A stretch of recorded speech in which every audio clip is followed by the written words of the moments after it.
Hello guys, karon day guys no, magluto ta karon sa adobo nga baboy guys.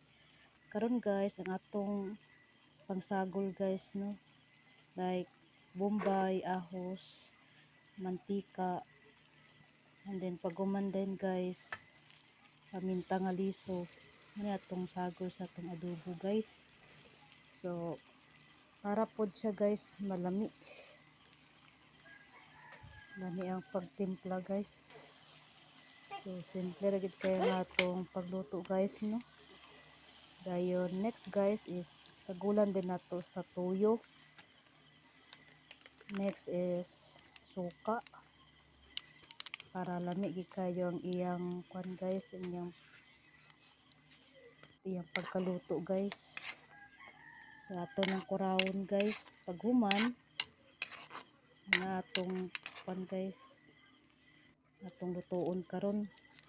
Batangan din nato bitchin para lami kayo guys ang iyang dami. So nasa tay giandam dani guys nga kanon guys. So maghukad na ta guys kay gutom naman.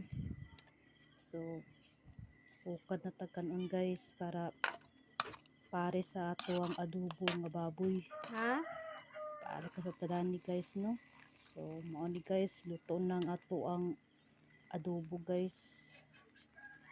Oh, di ba guys, luto na. So ato na siya ibutang sa iyahong guys. Mara naman siya humba kalami guys ah. So mara na guys. Thank you for watching.